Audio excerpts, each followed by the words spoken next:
el Día Internacional de la Mujer y mi entendimiento de que es efectivamente un día para reflexionar sobre distintas cuestiones vinculadas con la mujer y las cuestiones de género. Le pedí a Paulina Calderón, que es licenciada en filosofía, es abogada, concejal de la ciudad, se ha desempeñado en género y diversidad en el Ministerio de las Mujeres en la Nación, que me atienda y que quiera hacernos una reflexión respecto de la jornada. Paulina Calderón, buen día, gracias por atenderme, muchísimas gracias. No, muchas gracias a vos, Mario, y a toda la audiencia por este espacio. La verdad que, como decías, es un día de conmemoración, de reflexión, y también decimos como un paro activo, ¿no? También porque tiene que ver con precisamente poner sobre la mesa las desigualdades, las violencias que padecen las mujeres. Muchas veces, ¿no?, necesitamos un día también para que nos presten esto, la voz, ¿no?, nos escuchen, que creo que por eso te tengo que agradecer. ¿Y cuál es el pensamiento en este momento acerca de la situación de la mujer en la Argentina? Mira, claramente las consignas de la marcha de hoy tienen que ver con la crueldad, que sin hambre no hay libertad. Creo que la pobreza es la bandera que hoy se va a ver en todas las marchas del país, y por eso también esta vez hay que ir, porque esta vez van realmente con los derechos conquistados. No solo todavía nos falta, ¿no?, un montón, habla la ONU Mujeres, habla de más de 160 años para alcanzar la real igualdad. Entonces creo que también en esas luchas y en esas conquistas hoy estamos, además tenemos que defender lo que ya habíamos conquistado, ¿no? Un poco también Simone de Beauvoir era la única que decía, nunca se den por adquiridos los derechos de las mujeres porque siempre van a estar en peligro. Bueno, hoy estamos en esta situación y la verdad que resulta muy trágico. Creo que esto nos hace retroceder en un montón de pasos. Nosotras también venimos diciendo el tema de que no haya institucionalidad de género, y esto tiene toda una importancia. Esto que decíamos, bueno, se ocupa espacios en el Ministerio de Mujeres de Nación, que fue el único, el primero y el único de nuestro país. También estuvo en la Secretaría de la Mujer acá en la provincia. Creo que esas institucionalidades permitieron que se hablara de políticas públicas específicas, y esas políticas públicas que atienden a la violencia y que también, digamos, trabajan para generar mayor igualdad en los diferentes espacios en los cuales no hemos tenido oportunidades de acceder, y ahí te puedo referir a un montón de espacios, pero principalmente creo que el tema hoy es la feminización de la pobreza, que también es algo que los feminismos vienen denunciando desde hace años. Ustedes saben que en el país más de 1.600.000 mujeres son hogares monomarentales, es decir, están a cargo solamente de mujeres. Incluso de esos hogares, más de la mitad están por abajo de la línea de pobreza, casi el 79% están en los 2 quintiles más bajos, es decir, que de ingresos. Incluso se hizo un estudio en CEPAL en un momento donde estas mujeres usan su tarjeta de crédito, se endeudan para pagar alimentos y medicamentos, digo, ¿no? Imagínate si eso fue un estudio del año pasado, digo, este año no quisiera ni pensar lo que van a salir estos informes. Ni hablar la cantidad de feminicidios. Yo esto también ayer lo mencionaba en el Consejo, porque también presentamos un proyecto pidiendo que se adhiriera el municipio al paro internacional, o permitiera que las mujeres trabajadoras de la municipalidad nos adhiriéramos. Sin embargo, bueno, esa moción fue rechazada, pero los feminicidios fueron 308 en el año 2023, y en nuestra provincia hubieron 4. En lo que va del año, en estos 2 meses de enero y febrero, se han contabilizado 49 femicidios, de los cuales uno es el de Zoe de la Toma, desde hace muy pocos días. O sea, una mujer muere cada 29 horas en nuestro país. Digo, esto negarlo y no atenderlo y no tener políticas públicas activas, digamos, nosotros entendemos que la violencia o la desigualdad es bastante estructural, pero si no hay un Estado que de alguna manera financie, promueva, concientice sobre estos temas, menos posibilidad de disminuirse esas tasas, ¿no?, esas brechas, lo que llamamos las brechas de género. Y la verdad que es bastante preocupante. ¿Por qué es importante destacar, Paulina, situaciones como la de el empobrecimiento que castiga mucho a las mujeres y otros aspectos que son generales en realidad a toda la sociedad? ¿Por qué es importante destacarlo como una cuestión que afecta especialmente a la mujer? Miren, porque no sé si es muy tonta la pregunta, pero... No, porque hay cuestiones naturalizadas en nuestra sociedad. Por ejemplo, hemos naturalizado que muchos hombres, papás, se borren, ¿no? Y esto sucede en las luchas por la cuota alimentaria. Digo, esto no es menor, eso hay...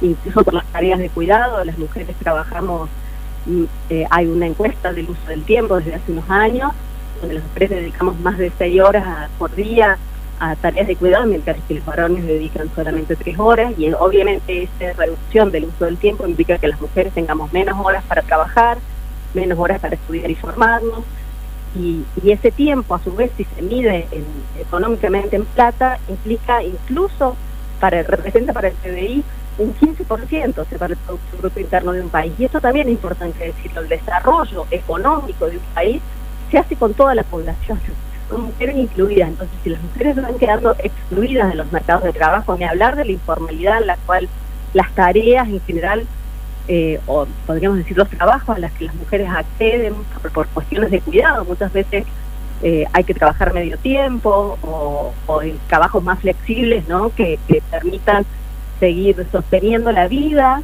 de los demás ciudadanos, que son muchas veces, ¿no?, los hijos, los padres, ni hablar si hay hijos o hijas con discapacidad. Pero todo eso demanda un tiempo que no es remunerado, un trabajo que no es remunerado, no es reconocido. Por eso también hay una consigna, que es que el trabajo de cuidado sea reconocido como un derecho, pero también como un trabajo, ¿no? Porque hay que redistribuir esas tareas. Si no se redistribuyen de manera equitativa, es muy difícil que el desarrollo se dé, ¿no? Y en esto también hay muchísimas teorías al respecto, digamos, y propuestas. Hay políticas públicas en distintos países muy interesantes, ¿no? Nosotros, bueno, Argentina lamentablemente no la tiene, pero hubo una propuesta para trabajar en las licencias, por ejemplo, las licencias por nacimiento, que no sean licencias de maternidad exclusivamente, porque también sucede que muchas mujeres, digamos, les rechaza su acceso al trabajo, porque obviamente pueden quedar embarazadas, y eso implicaría que el empleador tenga que costear ese costo durante esos meses. Entonces se había propuesto en su momento que fuera el Estado el que se hiciera cargo de ese salario. Pero bueno, hablando de la formalidad, hablando de quien esté en un trabajo formal, pero vuelvo a decirte, el porcentaje de trabajo informal también es altísimo en las mujeres. Así que bueno, es ahora, como muchísimo lo que nos falta. Falta muchísimo. Ahora, hay situaciones en que la mamá es la mamá. Tiene que ser la mamá. Para muchas de las situaciones que me describes, Paulina, y que vivimos diariamente. Por eso es que dices que debería contemplarse el hecho de licencias que vayan más allá de la licencia por la maternidad. Tal cual, incluso se habla de la corresponsabilidad, hasta te diría en la lactancia, porque pensando en esto que estás diciendo vos, ¿no?, llevándolo a lo biológico, específicamente de quién gesta y quién no es un cuerpo gestante, digamos. Pero bueno, hasta incluso en eso, pensar en esa lactancia que muchas veces se ve interrumpida porque quieren y esto también perjudica a las niñeces, ¿no?, que no pueden. Entonces, poder pensar en nosotros desde el ministerio, pegábamos, por ejemplo, un kit de lactancia que era un sacaleches para que, bueno, otra persona pudiera sostenerse esa lactancia el mayor tiempo posible, para que esa mamá pueda volver a estudiar, pueda volver a trabajar, y en realidad también para poder entender que esto no es una tarea exclusiva de la persona que gesta, ¿no? Esto tiene que ser una decisión compartida, analizada. Digo, me parece que cuando hablamos de corresponsabilidad, y no es solamente al interior de las familias, también vale que las empresas, que los estados intervengan en esa responsabilidad de la crianza o del cuidado. Por eso también se exige, ¿no?, mayores centros de desarrollo infantil, o guarderías, las llamadas guarderías o jardines maternales. Se también se piensa, ¿no?, en espacios en lugares de larga estadía para las vejeces, ¿no? Como, bueno, digo, ahí hay todas las personas a lo largo de nuestra vida necesitamos cuidados, ¿no? Principalmente cuando hay niños o niñas pequeños, cuando nuestras madres o padres envejecen, ni hablar, como decíamos, cuando hay una persona con discapacidad, digo, y ese tiempo que se dedica, que está medido, ¿no? Realmente es lo que hace que muchas veces quedemos estancadas en esa pobreza de la que hablábamos. Incluso para la participación política, mira, hasta eso, ¿no? Se ve reducida, porque incluso el espacio político no hace tantos años que las mujeres participamos, ustedes saben, digamos, el recorrido histórico que ha tenido esa lucha y que se ha ido ganando. De hecho, tenemos ley de paridad a nivel nacional, provincial y municipal, por lo menos para los estados legislativos, para los cuerpos legislativos, y sin embargo, digo, nos cuesta muchísimo participar, nos cuesta muchísimo más participar. Sin embargo, las voces de las mujeres en estos espacios, sin embargo, las presidentas de bloque son menos, las presidentas de comisiones son menos, digo, hay todavía hasta muchísimo análisis que hacer al respecto, ¿no? Ahora, ¿depende todo esto del desarrollo económico o aún en situaciones como las que estamos atravesando debe ser prioridad la cuestión vinculada con la igualdad y toda la tarea de reivindicación, digamos, que hacen desde los sectores de la mujer? ¿Me explico? Sí, básicamente el desarrollo no es solo económico, digo, también hay un desarrollo cultural, también se mide el bienestar de las sociedades y todo eso, digamos, tenés mejores índices cuando más mujeres están, ¿no?, en los diferentes espacios. Nosotras, por ejemplo, también impulsábamos tanto en Nación como acá en provincia en su momento el programa Constructoras, ¿no?, lo que tiene que ver con un espacio por ahí muy masculinizado, de hecho solamente 4% de las mujeres que están en la construcción incluso están en espacios administrativos, o bueno, son las arquitectas, son las ingenieras, pero en general en una obra uno no encuentra mujeres, ¿no? Y este es un sector de la economía que, bueno, hasta este año venía en bastante desarrollo, ¿no? Venía creciendo bastante, entonces era como, bueno, veamos qué oportunidad tenemos ahí, porque en realidad quizás nadie nos prohibió ir a estudiar un oficio. Por supuesto que en esto la igualdad formal existe, lo que no existe es la igualdad sustancial. Vuelvo a decir, si las mujeres no nos inscribimos en esas carreras, tuvo que ver muchísimo con los estereotipos que hay, básicamente, que las mujeres parece que naturalmente estuviéramos hechas para los cuidados, y por eso la mayoría somos docentes o somos enfermeras, o digo, a ninguna se nos ocurrió ser albañila. Bueno, ¿qué nos pasó? ¿Qué pasó como sociedad? También hay cuestiones como más de culturales que tienen que ver con un imaginario, ¿no? Que se construyeron, dice que se dice también de construir ahí un poco sus procesos. Y hablar de las carreras que tienen que ver con las ciencias más exactas. Ustedes ahí en la universidad lo analizan claramente, todas las universidades hacen sus estadísticas de género, y no solo son más las mujeres egresadas, pero sin embargo son menos en las carreras que tienen que ver con la ciencia y la tecnología. O sea, ahí hay también ciertas brechas y que tienen que ver con el acceso digital también muchas veces que tienen las mujeres, pero vuelvo a decir, lo que está como el nudo crítico de las desigualdades está relacionado con esas tareas de cuidado. Paulina, vuelvo a la palabra reflexión, ¿no? Pero principalmente por lo que se vive en este tipo de jornadas, también cuando se hace, por ejemplo, la marcha Ni Una Menos. ¿Qué reflexión, qué evaluación se hace cuando se vive en estos momentos, a ver, por ponerle una palabra, de demonización hacia quienes participan de esas marchas, y que esas mismas palabras, ese mismo hateo que se vive, por ejemplo, en las redes sociales, hoy se vea desde las mismas mujeres que no participan de esas marchas, y cómo se las va a buscar para que por ahí puedan reflexionar mejor o cambien un poco el pensamiento?